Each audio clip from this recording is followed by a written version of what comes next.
As soon as you boot up Acid Nerve's new title, you're greeted by this striking piano score. It's accompanied by this mundane click-clacking of a typewriter, but it's the perfect fit for this black and white tone of everyday office life they've set up.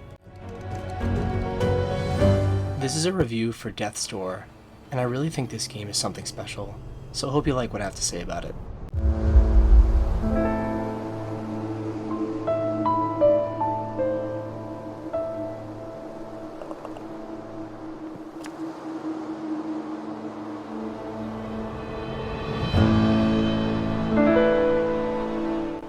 Once you start playing, you'll notice it's really hard to put the game down, and as soon as you start moving around, you'll notice the controls are just really tight.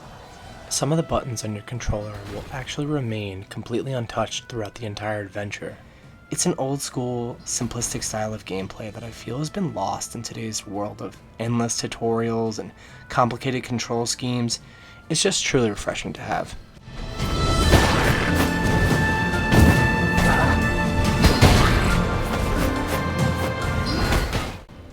Obvious ties to Zelda are going to be drawn by people, but I think it's a pretty fair comparison to make. Because in your arsenal, you have a sword with a charge attack, you have arrows, bombs, and you even get a hook shot.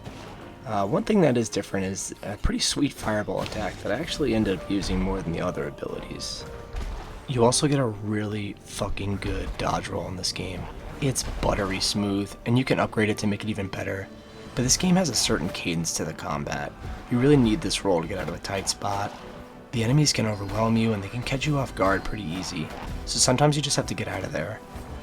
But just to go into the upgrade system a little more, you're not, messing around with a skill tree or a sphere grid here. It's pretty basic stuff.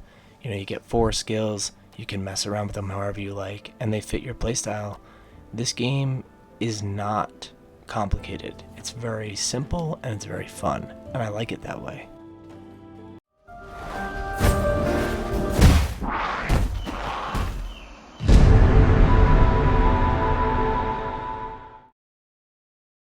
So it should come as no surprise that death in a game called Death's Door is going to be fairly common, but it's actually surprisingly forgiving. The enemy AI can be pretty tricky at times, and they're going to kill you. But I never really got mad at the game. I never felt like it was anybody else's fault but my own. This game has a good difficulty scale, and the bosses are pretty rough. You're also constantly making shortcuts along the path during your playthrough. The map has a nice connectivity to it, and it really makes the respawns pretty painless. Also, you don't have to find your body upon death, and you don't have to recollect your souls or worry about any of that stuff. That is just one of those gameplay mechanics that can get really old in a game like this, and I'm happy they didn't include it.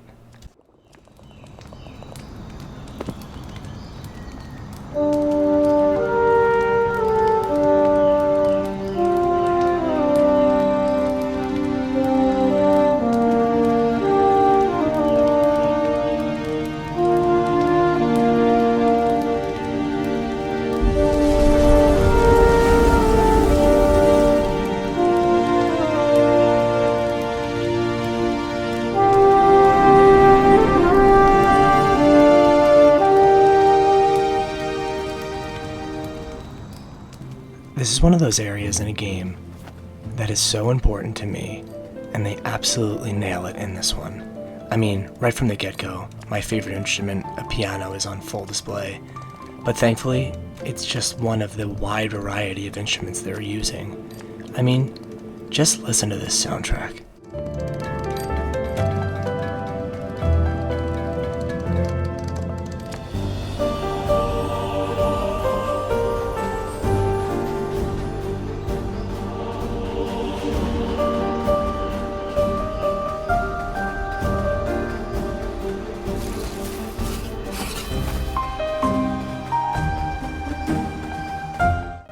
These moments just capture your mind in these surroundings, and just in this one area, these whimsical tones, they just drench you in this lush forest, covered with fireflies and greenery. You just basically taste the dew in the air as you're accompanied by these wind chimes and hymns in the background. It's just awesome. But just like that, the music can shift, And when traveling through a sailor town, an accordion can just carry your ears around, swaying them back and forth on an old ship. And there's no enemies here, so you just relax and you just let your guard down. It just can do everything.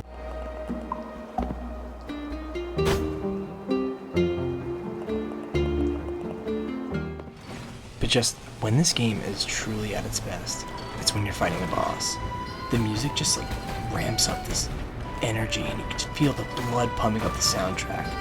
These woodwinds soar and they just grant you the confidence to take your place as the bird of death and destroy your foe. And I'm getting a little carried away here. Let's move on to the story.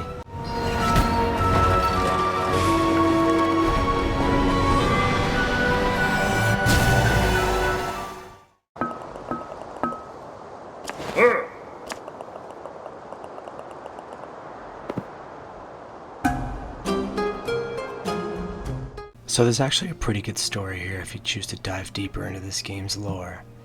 You can discover new information by reading item descriptions, kind of like Souls, but I really suggest you interact with the characters, and do that multiple times. This is a dark and dreary game about death, but these characters, they just have this charm that never makes it seem so.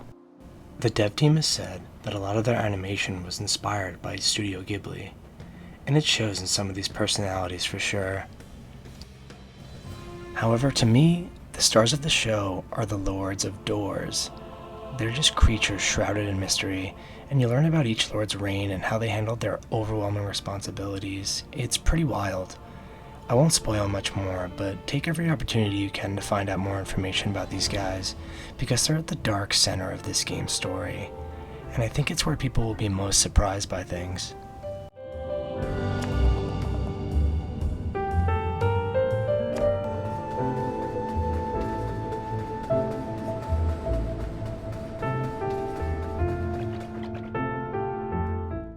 So I don't really have much to say here, but I would have to say that I would have liked the addition of a mini-map of some kind. You do kind of wander around a little bit aimlessly sometimes, and it can be pretty annoying, but it doesn't really hinder the experience. For the most part, you kind of just find out where you're supposed to go after a few minutes of walking around. It's not that big a deal, and it's hard to say that this takes away from the experience at all. One thing that did really bother me though was the developer's choice to take out music in certain sections of the game. They don't happen till way later, but I don't know why they decided to do that. I love the music, obviously. It was kind of awful to not hear it sometimes, and it felt very empty and alone. I think that was a poor choice, but it's okay. I mean, I forgive you guys. This game was incredible.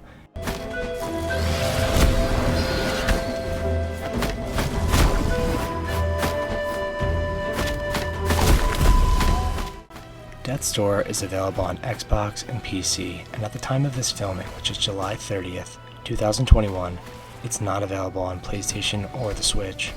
I think that's pretty unfortunate because this is a game that should be played by everybody. Its runtime can vary from 8 to 15 hours, and that really depends on how much of a completionist you are. I personally 100%ed this game, and I loved every second of doing it. I think it was probably one of the more satisfying experiences you could have when you do something like that. It's very rare I go through that process, and it's hard for games to keep my attention nowadays. This was one of them. Anyway, that's my review for Death's Door. Thank you so much for watching, and I hope this review helped you.